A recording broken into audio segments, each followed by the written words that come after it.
Pemirsa, pembongkaran tempat wisata Hibis Fantasi milik BUMD di kawasan Puncak Bogor terus dilakukan hingga hari ini.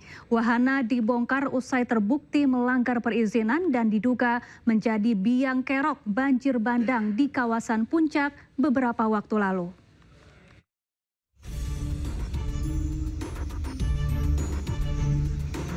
Pembongkaran Hibis Fantasi di kawasan Puncak Bogor, Jawa Barat. Wahana wisata anak perusahaan dari BUMD PT Jaswita terus dilakukan hingga hari ini.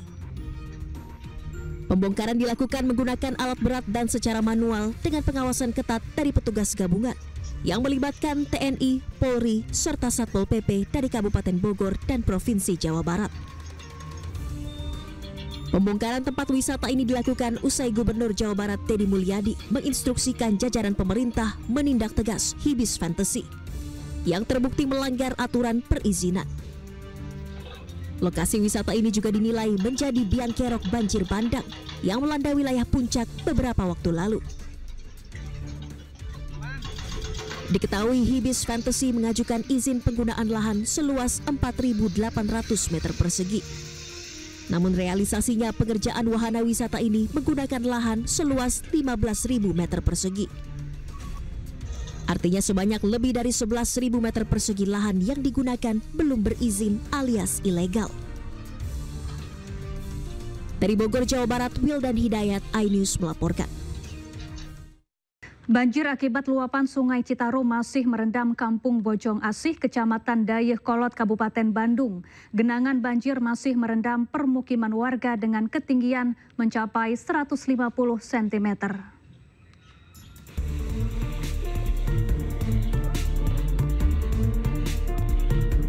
Kampung Bojong Asih, Desa Dayakolot, Kecamatan Dayakolot, Kabupaten Bandung, Jawa Barat masih terendam banjir. Ketinggian air mulai dari 70 cm hingga 150 cm di titik terdalam. Sebanyak 1.800 rumah warga dari 4 RW terendam banjir. Tingginya debit air membuat aktivitas warga terganggu dan terpaksa harus menerobos banjir dengan berjalan kaki. Warga menilai meski telah dibangun 2 penampungan air di wilayah Dayakolot, namun banjir masih terus terjadi. Ini 3 hari ini ya, 3 hari ini intensitas hujan tinggi. Wilayah Bandung Raya cukup tinggi ya. Jadi kita sebetulnya terkungkung ya di sini tuh. Suplesi dari kota Bandung, terus air nggak bisa. Kita kan punya folder 2 nih, nggak tahu kayaknya terendam semua nih, jadi nggak bisa membuat air. Bojong Soang serta Kecamatan Bale Endah. Dari Kabupaten Bandung, Jawa Barat, Iwan Pangestu, iNews melaporkan. Puluhan ton sampah bambu dan kayu yang terbawa arus banjir besar Kali Cikeas menyumbat Bendungan Koja, Jati Asih, Bekasi, Jawa Barat. Sudah hampir 1 pekan penumpukan sampah tersebut belum dibersihkan.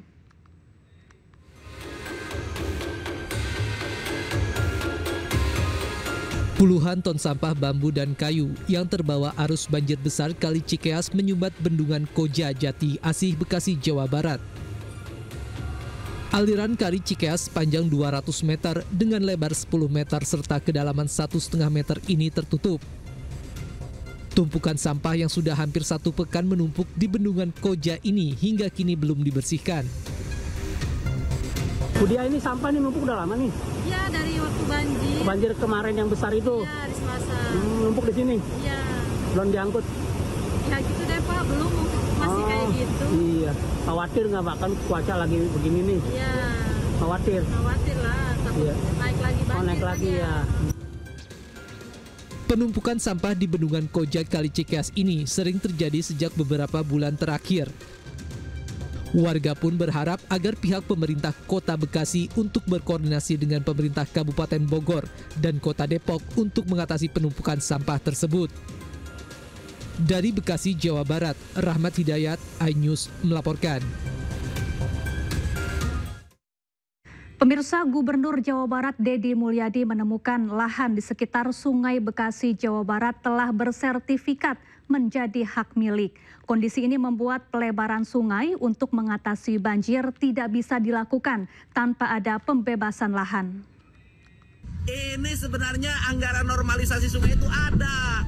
Ini masalah lagi, tadi baru 50% mentok di Kali Bekasi di daerah Babelan. Ya kan, karena terkendala daerah yang dinormalisasinya berubah tanahnya menjadi hak milik. Betul, Bapak. Ini ngerjain di mana lagi? Saya di hilir dari Gubernur Jawa Barat Deddy Mulyadi mengungkap tanah di sekitar Sungai Bekasi, Jawa Barat telah berubah menjadi permukiman. Bahkan telah bersertifikat sebagai hak milik perorangan. Sehingga kondisi ini membuat pelebaran sungai tidak bisa dilakukan tanpa ada pembebasan lahan. Padahal daerah aliran sungai seharusnya menjadi salah satu lahan resapan air dan tidak boleh dipadati permukiman. Ini sebenarnya anggaran normalisasi sungai itu ada. Ini masalah lagi, tadi baru 50% mentok di Kali Bekasi di daerah Babelan. Ya kan, karena terkendala daerah yang dinormalisasinya berubah tanahnya menjadi hak milik. Betul, Bapak. Ini ngerjain di mana lagi? Saya di hilirnya dari paket 6, sebelumnya paket 7. Paket 6, ya, sebelumnya paket 7. Betul, Bapak. Terus? Itu pelaksanaannya progres sekarang saat ini hanya mentok di 11,6%. Terus? Karena terkendala oleh masalah lahan. Lahannya sudah berubah lagi? Betul, Bapak. Dimiliki oleh perorangan dan juga ada perusahaan juga. Deddy Mulyadi berencana akan menemui Menteri Agraria dan Tata Ruang sekaligus Kepala Badan Pertanahan Nasional Nusron Wahid untuk membahas tata ruang wilayah di sekitar Kali Bekasi. Sebelumnya, banjir merendam ratusan titik di Kota Bekasi dan Kabupaten Bekasi Selasa lalu. Ribuan warga terdampak, aktivitas terganggu, dan lalu lintas lumpuh. Tim Liputan iNews melaporkan. Pemirsa, sudah 1 pekan banjir masih menggenangi ratusan rumah warga di Desa Karangligar, Kabupaten Karawang, Jawa Barat dengan ketinggian air lebih dari 1 meter. Warga terdampak banjir berebut bantuan logistik yang didistribusikan relawan.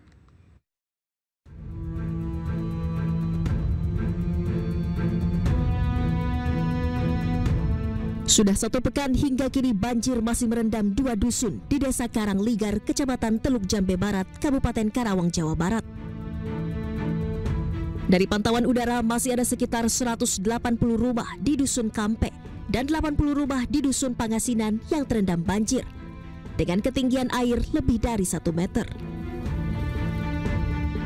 Minimnya sistem drainase dan kultur tanah yang rendah di wilayah Karangligar membuat banjir membutuhkan waktu lama untuk bisa surut. Kondisi ini membuat sejumlah warga harus mengungsi ke tempat yang lebih tinggi dan dievakuasi menggunakan perahu. Sementara sejumlah warga yang bertahan di rumahnya kini harus berebut bantuan logistik berupa bahan makanan dan kebutuhan sehari-hari yang didistribusikan oleh relawan. Enggak kebagian. Habis. Oh, habis katanya. Iya. Terus gimana? Bagaimana? Udah habis ya udah. Oh, biasanya gitu ya kalau kebagian ya. Bukan rezeki kita itu. Bukan rezeki ya. Iya. Terus harapannya apa nih, Bapak? Harapannya ya berusaha deh, rumah Bapak masih segini. Masih siapa? Sawah. Seapa? Hah? Setingginya seapa? Tingginya segini lagi. Masih segitu lagi? Iya. Lu dapat? Dapat enggak? Enggak dapat. Nggak dapat, habisin. Oh, enggak dapat ya? Enggak. Telat datangnya kali ya? Iya. Nah, terus gimana ya kalau enggak dapatnya? Ya, harapannya? bukan rezeki. Bukan rezeki. Warga Desa Karangligar berharap bantuan logistik bisa didistribusikan secara merata di wilayahnya karena kesulitan membeli sembako dan kebutuhan pokok akibat lumpuhnya aktivitas di wilayah tersebut. Dari Karawang, Jawa Barat, Rudi Setiawan, iNews melaporkan.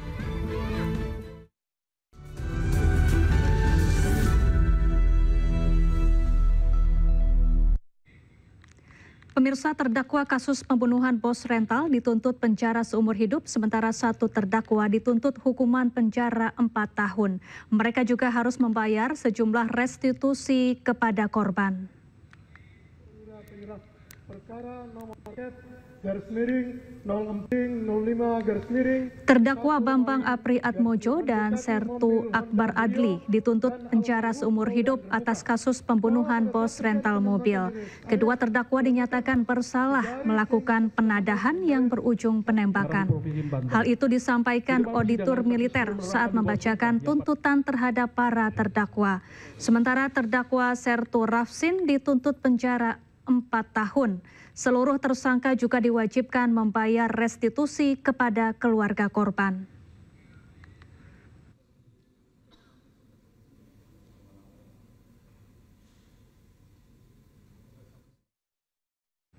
Ya, keluarga korban mengapresiasi tuntutan penjara seumur hidup terhadap para terdakwa. Namun mereka juga berharap hakim memutuskan hukuman sesuai tuntutan. Pertama-tama kami mengucapkan terima kasih kepada semua media ya sudah membantu untuk mengawal kasus penembakan ayah saya sampai saat ini. Dan tadi kita sudah mendengar bareng-bareng ya bahwa tuntutan dari auditor militer tuntutan seumur hidup. Yang pertama kami mengapresiasi untuk tuntutan itu, dan kami juga dari pihak korban menunggu putusan akhir dari hakim. Karena majelis hakim bukan hanya sebagai corong hukum, tetapi juga merupakan corong keadilan untuk kami selaku korban pada kasus ini, begitu. Berarti puas ya sama tuntutan dari auditor? Untuk saat ini kita tetap menunggu keputusan dari majelis hakim seperti itu. Kalau maunya hakim memutus sesuai dengan auditor atau bagaimana? Kita tetap menunggu aja, menunggu dari majelis hakim ya. Ya mungkin seperti itu aja yang bisa saya sampaikan ya. Sekali lagi saya terima kasih untuk teman-teman media dan semua warga Indonesia sudah mendukung dan mengawal kasus penembakan ini sampai saat ini, begitu.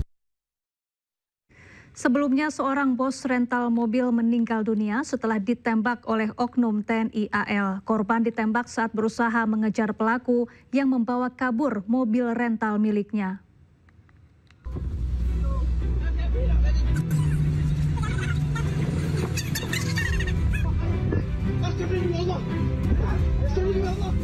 Seorang bos rental mobil bernama Ilyas Abdurrahman meninggal dunia setelah ditembak oleh oknum TNI Angkatan Laut.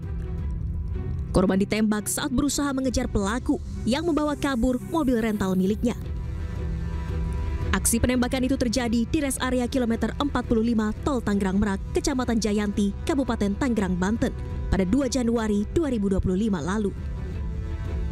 Korban dinyatakan meninggal dunia setelah mendapat perawatan di rumah sakit akibat luka tembak di bagian dada. Kejadian berawal saat Ajat Supriyatna menyewa mobil korban selama 3 hari sejak 31 Desember 2024. Namun pada 1 Januari 2025, GPS yang dipasang di mobil tidak terdeteksi.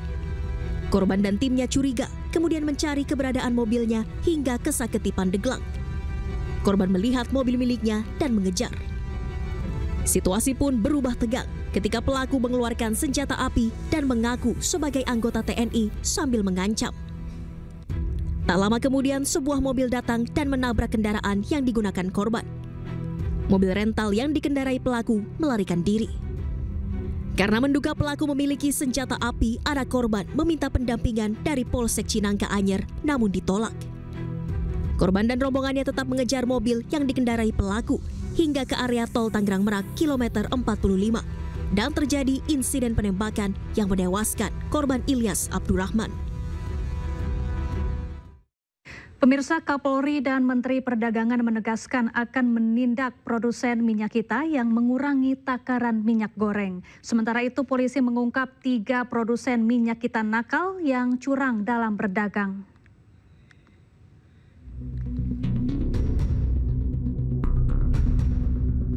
Kapolri Jenderal Listio Sigit Prabowo menyebut pihaknya tengah mendalami produk minyak kita yang takarannya tak sesuai dengan informasi yang tertera pada kemasan. Kapolri memastikan akan melakukan penegakan hukum dalam kasus ini. Sedang kita lakukan pendalaman dan kemungkinan kita akan melakukan penegakan hukum karena memang ada yang kita dapati yang isinya tidak sesuai dengan kemasannya 1 liter. Kemudian juga ada yang menggunakan label minyak kita namun sebenarnya palsu. Ini semuanya sedang kita proses. Kalau sebaran produknya di mana aja tuh Pak? Nanti akan dirilis secara resmi oleh Satgas. Sementara itu, Menteri Perdagangan Budi Santoso mengungkap salah satu pabrik minyak kita di Depok, Jawa Barat telah tutup. Kini pihaknya tengah menyelidiki keberadaan pabrik tersebut. Tanggal 7 Maret kita itu ke lokasi perusahaan yang melakukan pengurangan takaran. Ya waktu itu kan Pak Mentan tanggal 8 kan ke pasar. Kami tanggal 7 sebelumnya sebenarnya sudah dapat laporan dan kami sudah melakukan pengawasan ke PT Aiga di Jalan Tol Iskandar. Ya tanggal 7 itu kita ke Jalan Tol Iskandar di Depok. Tetapi perusahaan itu sudah tutup ternyata. Nah sekarang kemudian kita selidiki dan sekarang ketemu perusahaannya pindah di Karawang. Hari ini tim Satgas Polri dan Kemendak sedang di Karawang. Ya, jadi kita masih nunggu laporannya. Tadi saya komunikasi masih di sana. Ya, jadi itu sebenarnya sudah kita dari awal sebenarnya kita sudah tahu, kita antisipasi langsung kita kejar ke perusahaan. Ya. Produk yang di lapangannya gimana Pak? Nah, yang lapangan sudah kita ditarik. Sebelumnya banyak warga mengeluh usai menemukan minyak kita kemasan botol 1 liter, ternyata isinya hanya 750 hingga 800 ml. Video warganet menuang minyak kita yang takarannya sudah berkurang ini pun viral di media sosial. Selain itu, tak sedikit minyak kita dijual di atas harga eceran tertinggi, yakni Rp15.700 per liter. Polisi kemudian mendapati 3 produsen minyak kita nakal, di antaranya PT Arta Eka Global Asia, Koperasi Terpadu Nusantara, dan PT Tunas Agro Indo Lestari. Tim Liputan iNews melaporkan. Ya, Menteri Pertanian Amran Sulaiman mengungkap sejumlah minyak kita kemasan botol tidak sesuai takaran alias dikurangi. Namun harga minyak kita dijual mahal jauh di atas harga eceran tertinggi. 750 Pak. 750. Isinya tidak cukup 1 liter. Hanya 750 sampai 800 mililiter. Menteri Pertanian Amran Sulaiman mengungkap dugaan kecurangan yang dilakukan oleh produsen minyak kita. Dari hasil sidak yang dilakukan di Pasar Lenteng Agung, Mentan menemukan sejumlah kemasan botol minyak kita tidak sesuai takaran di kemasan. Dari kemasan tertulis 1 liter, namun saat dites dengan alat ukur hanya berisi 750 sampai 800 ml. Menteri Amran meminta produsen minyak kita bertanggung jawab dan tidak segan untuk menutup PT tersebut jika terbukti melakukan kecurangan. Ini kita di bulan suci Ramadan mencari pahala, sibuk mencari pahala, tapi saudara kita ini mencetak dosa di bulan suci Ramadan. Jadi kami minta ada PT-nya nih, PT Arta Eka Global Asia. Kami minta diproses, kalau terbukti ditutup. Kami minta diproses, bila terbukti disegel ditutup. Nggak boleh, ini merugikan rakyat Indonesia, merugikan masyarakat yang sedang melaksanakan ibadah puasa. Dan di luar ibadah puasa, ini tidak boleh terjadi. Di sini tertulis 1 liter, tetapi hanya 0,75 liter, 0,8 liter. Ini saya tidak tahu nanti, ini ada dari Reskrim, kami sudah bicara kabar Reskrim langsung. Ini ada tim Pak Satgas Pangan, ini kami serahkan, periksa, sini Pak. Kami minta diperiksa dan kalau betul ditutup. Nggak boleh kompromi. Sementara itu, usai heboh tidak sesuai takaran, minyak kita sulit ditemukan di pasaran. Di pedagang sembako hanya ditemukan minyak kita kemasan 2 liter dan kemasan botol lain tanpa tertulis isi bersih dari produk ini. Ini buat pemerintah ya, saya terus terang ya. Ini kalau minyak kita itu sebenarnya pastiin lah distributornya, ditentukan pasti.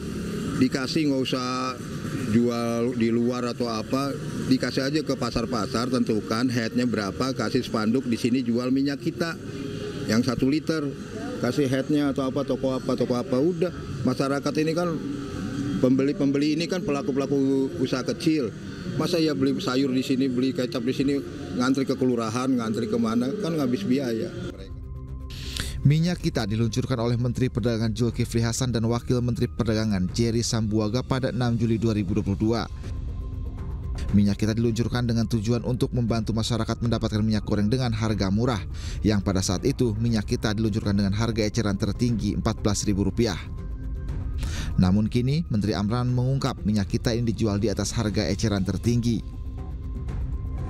Minyak kita dijual di atas HET. HET 15.700 tapi dijual 18.000. Tim Liputan iNews melaporkan.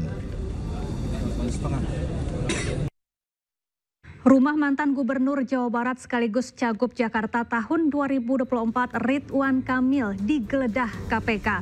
Selengkapnya sesaat lagi, tetaplah di iNews Prime.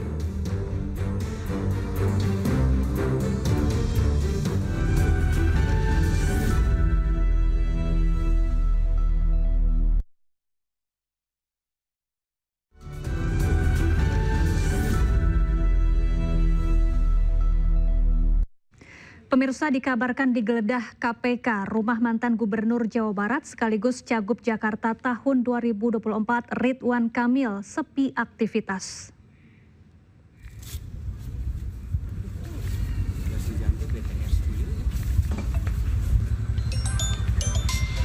Meski demikian, sejumlah kendaraan seperti motor dan mobil pribadi milik Ridwan Kamil terparkir di garasi. Hanya ada petugas keamanan rumah yang terlihat berjaga di dalam rumah yang berada di kawasan Jalan Ranca Bentang, Kota Bandung. Sebelumnya, Ketua KPK Setio Budianto mengumumkan kediaman Ridwan Kamil digeledah oleh penyidik KPK setelah diduga terlibat korupsi markup dana iklan Bank BJB.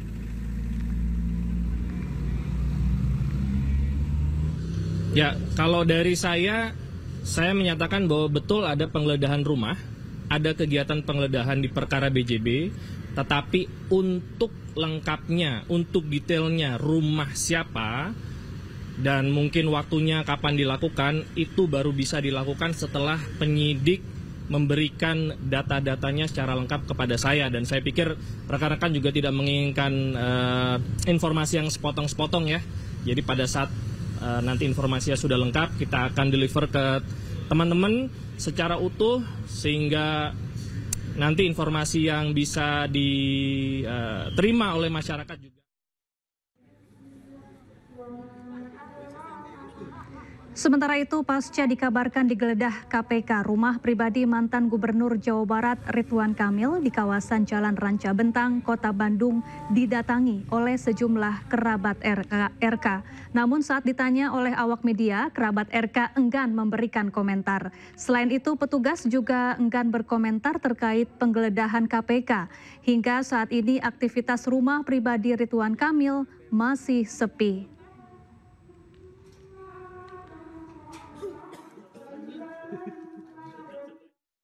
Pemirsa, sidang gugatan pra-peradilan Jilid 2 Sekjen PDI Perjuangan Hasto Kristianto atas kasus suap Harun Masiku digugurkan hakim. Pra-peradilan gugur karena berkas Hasto telah dilimpahkan oleh KPK ke Pengadilan Tipikor Jakarta Pusat. Mengadili 1. Menyatakan permohonan pra-peradilan pemohon gugur. 2. Membebankan kepada pemohon untuk membayar perkara sejumlah nihil.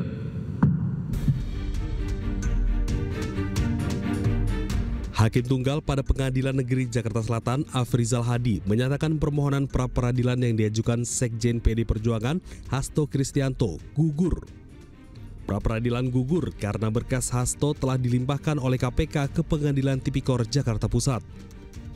Permohonan pra-peradilan yang digugurkan oleh hakim terkait kasus suap pada kasus Harun Masiku. Sementara terkait kasus perintangan penyidikan masih belum diadili. Menanggapi keputusan hakim tersebut, kuasa hukum Hasto Kristianto menyebut KPK telah melakukan tindakan tercela yang melimpahkan berkas Hasto Kristianto ke pengadilan 1 hari sebelum sidang pra-peradilan. Apakah memang sah atau tidak penetapan seseorang menjadi tersangka? Nah, ketika permohonan ini digugurkan karena alasan formal bahwa ada tindakan dari KPK yang melimpahkan berkas perkara, sebenarnya yang dilakukan adalah mengesahkan tindakan-tindakan buruk dari KPK ini. Ya. Saya katakan buruk kenapa? Karena mereka mencoba melakukan penundaan. Ya. Pertama mereka melakukan penundaan persidangan ketika dipanggil. Kemudian yang kedua, mereka juga melakukan tindakan-tindakan yang mengabaikan hak asasi dari Pak Hasto. Misalnya haknya beliau untuk menghadirkan saksi yang menguntungkan yang diabaikan oleh KPK. Kemudian yang ketiga, mereka secara sengaja ya melimpahkan berkas perkara 1 hari sesudah berkas perkara dan orang diserahkan oleh penyidik kepada penuntut umum. Ini artinya apa? Ini memang terstruktur dan sistematis dilakukan oleh KPK untuk menggugurkan perkara pra-peradilan ini. Sementara dalam pertimbangannya, hakim mendasarkan pada surat edaran Mahkamah Agung nomor 5 tahun 2021 menyatakan pemeriksaan pra-peradilan gugur jika berkas perkara tindak pidana telah dilimpahkan ke pengadilan. Tim Liputan iNews melaporkan. Ya, berkas perkara Sekjen PDIP Hasto Kristianto telah dilimpahkan ke Pengadilan Tindak Pidana Korupsi Jakarta untuk segera disidangkan. KPK menjerat Hasto dalam 2 perkara, yakni dugaan suap dan perintangan penyidikan dalam kasus Harun Masiku.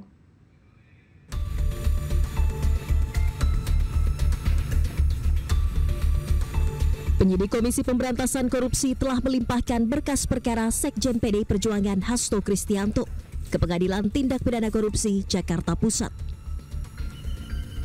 Usai pelimpahan berkas ini, kasus dugaan suap dan perintangan penyidikan yang menjerat Hasto Kristianto selanjutnya akan segera disidangkan dan tengah menunggu penetapan tanggal persidangan serta komposisi majelis hakim yang akan memeriksa dan mengadili perkara.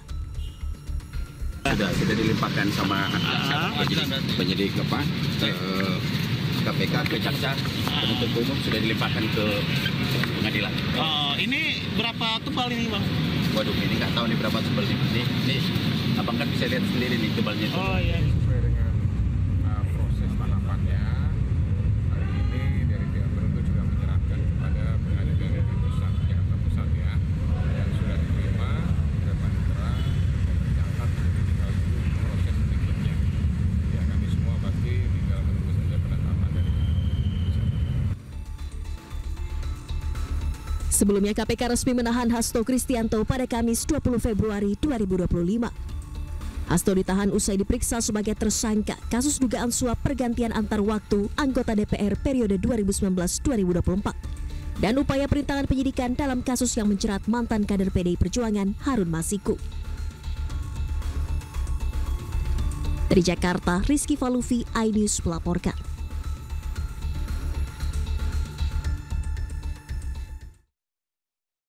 Ya, sebelumnya KPK menetapkan Sekjen PDI Perjuangan Hasto Kristianto sebagai tersangka. Hasto diduga terlibat penyuapan dan merintangi penyidikan kasus Harun Masiku.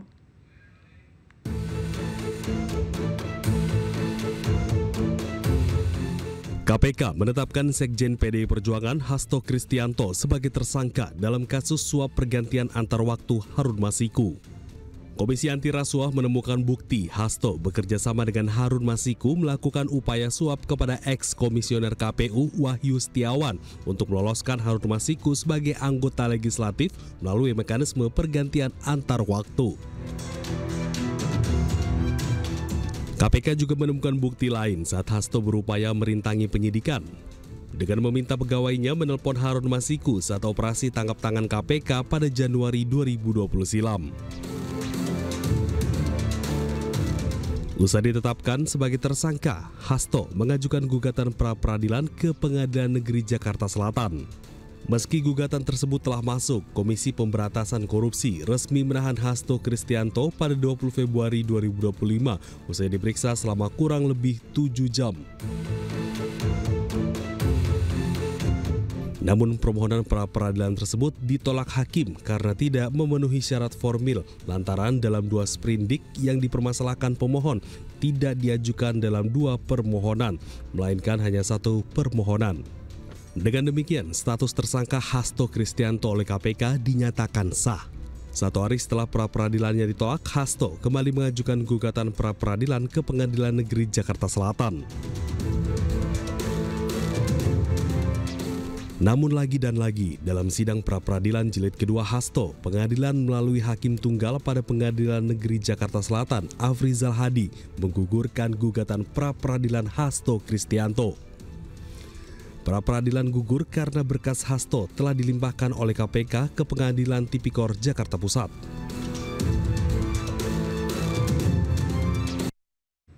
Tiga pemain timnas keturunan disumpah menjadi warga negara Indonesia. Selengkapnya sesaat lagi, tetaplah bersama kami.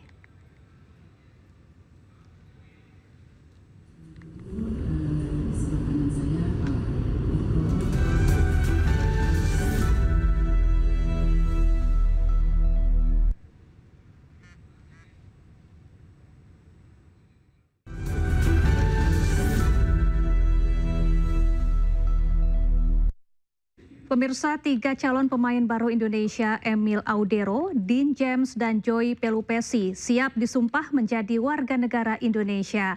Ketiga pemain keturunan tersebut disumpah di KBRI Roma, Italia hari ini.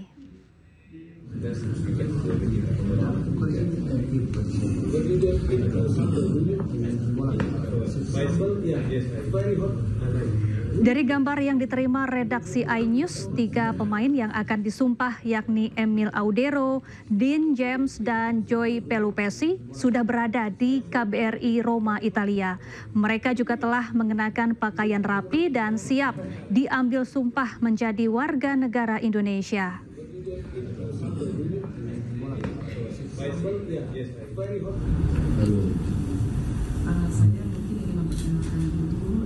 Sementara itu, tim Kementerian Hukum yang dipimpin Sekjen Komisaris Jenderal Niko Afinta mengambil sumpah 3 pemain naturalisasi di kantor Kedubes Italia, Roma, Senin hari ini. Tim Kementerian Hukum yang hadir adalah Dirjen AHU Widodo, Direktur Tata Negara dan Staf Khusus Menteri Hukum, sementara Menteri Hukum Supratman Andi Aktas memantau pengambilan sumpah dari Jakarta. 3 pemain naturalisasi yang akan diambil sumpah menjadi warga negara Indonesia adalah Dean James, Emil Audero, dan Joy Pelupesi. Mereka telah menjalani proses sesuai dengan ketentuan undang-undang dan mendapat persetujuan dari DPR dan Presiden Republik Indonesia. Setelah diambil sumpah menjadi warga negara Indonesia, Dean, Emil, dan Joy akan didaftarkan oleh PSSI ke FIFA. Sebagaimana aturan FIFA, pemain dapat didaftarkan sebelum tanggal 13 Maret 2026.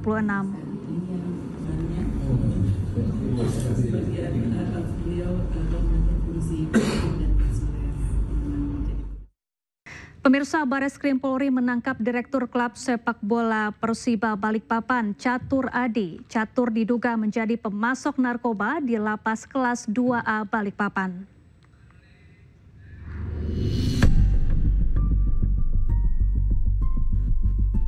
Penangkapan Direktur Klub Sepak Bola Persiba Balikpapan, Catur Adi, disampaikan oleh Direktur Tindak Pidana Narkoba Bareskrim Polri, Brigjen Pol Mukti Juharsa.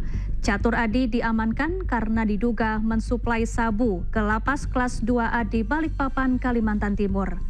Kasus ini terungkap ketika Lapas Kelas 2A Balikpapan menggelar razia pada 27 Februari 2025 dan menemukan 69 gram narkoba jenis sabu. Bahwa C adalah bandar narkotika di wilayah Kaltim. Sejak kapan? Sejak lama. Ya. ini akan diendus-endus kalau kita udah lama. Sesuai perintah Bapak Kapolri, sesuai perintah Bapak Kabar Eskrim, kalau bandar wajib dimiskinkan. Kita ke informasi lain, pemirsa. Menko Polkam bersama Kapolri dan Panglima TNI menggelar rapat koordinasi lintas sektoral untuk kesiapan pengamanan Idul Fitri 1446 Hijriah.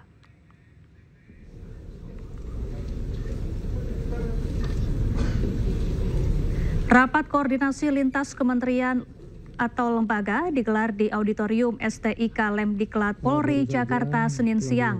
Dengan dipimpin Menteri Koordinator Bidang Politik dan Keamanan Budi Gunawan dan dihadiri Kapolri Jenderal Listio Sigit Prabowo, Panglima TNI Jenderal Agus Subianto, beserta jajaran kementerian dan instansi terkait lainnya. Rapat membahas kesiapan seluruh kementerian atau lembaga untuk pengamanan, kesiapan transportasi dan sarana prasarana perhubungan, serta tanggap bencana selama pelaksanaan mudik Hari Raya Lebaran.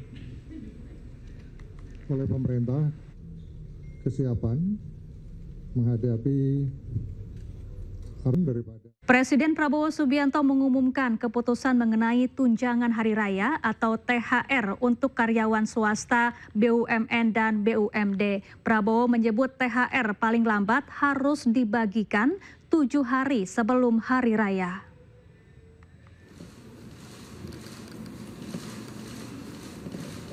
Ya, dalam kesempatan yang sama, Presiden Prabowo juga mengumumkan soal bonus hari raya bagi pengemudi dan kurir online. Untuk besaran jumlah THR yang akan diterima, Presiden Prabowo menyebut semua akan diatur berdasarkan perundingan antara kementerian terkait dan pemilik jasa online. Presiden Prabowo juga menegaskan pencairan THR bagi pegawai negeri sipil atau PNS dan pegawai pemerintah dengan perjanjian kerja atau P3K akan tepat waktu, paling cepat 3 minggu sebelum Lebaran.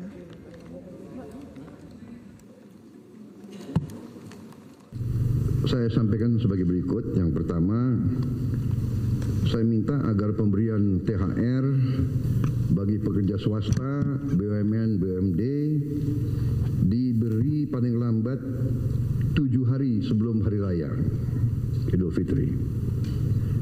Dan besaran dan mekanismenya akan nanti disampaikan oleh Menteri Ketenagakerjaan melalui surat edaran. Kemudian yang kedua, pada tahun ini pemerintah menaruh perhatian khusus kepada para pengemudi dan kurir online yang telah memberi kontribusi yang penting dalam mendukung layanan transportasi dan logistik di Indonesia.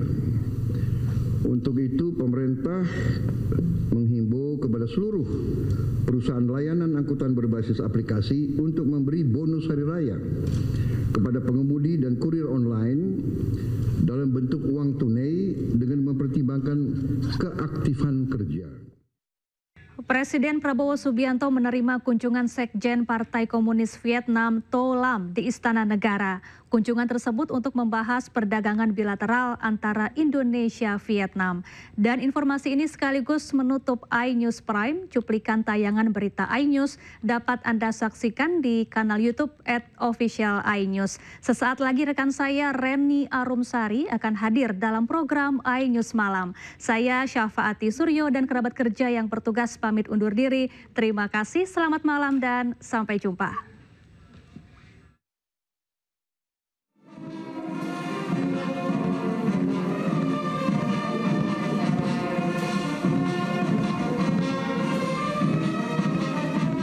Presiden Prabowo Subianto menerima kunjungan Sekjen Partai Komunis Vietnam To Lam di Istana Negara. Kunjungan tersebut membahas potensi kerjasama antara negara Indonesia dan Vietnam ke jenjang yang lebih tinggi. Perdagangan bilateral Indonesia-Vietnam saat ini tembus di angka 16 miliar dolar atau sekira 262 triliun rupiah, meningkat secara signifikan hingga 20% dibandingkan tahun sebelumnya. Kedepan, target sasaran perdagangan Indonesia meliputi industri perikanan, energi transisi, hingga semikonduktor dengan target capaian 18 miliar dolar.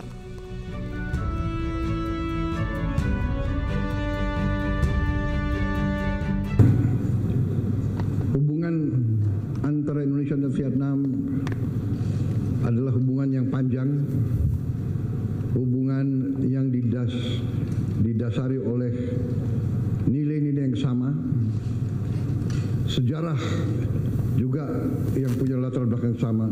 Indonesia dan Vietnam sama-sama melawan imperialisme dan penjajahan ratusan tahun.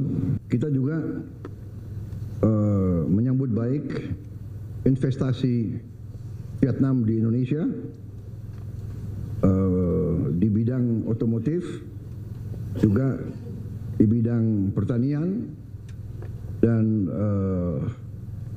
dalam berbagai bidang lainnya. Kỷ niệm 80 năm Quốc khánh Việt Nam và 80 năm Quốc khánh Indonesia, 70 năm thiết lập quan hệ ngoại giao giữa Việt Nam và Indonesia.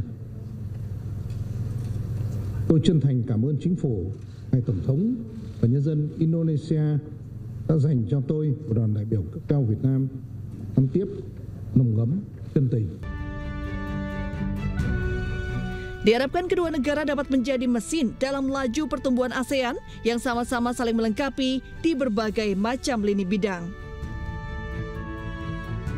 Tim Liputan iNews melaporkan.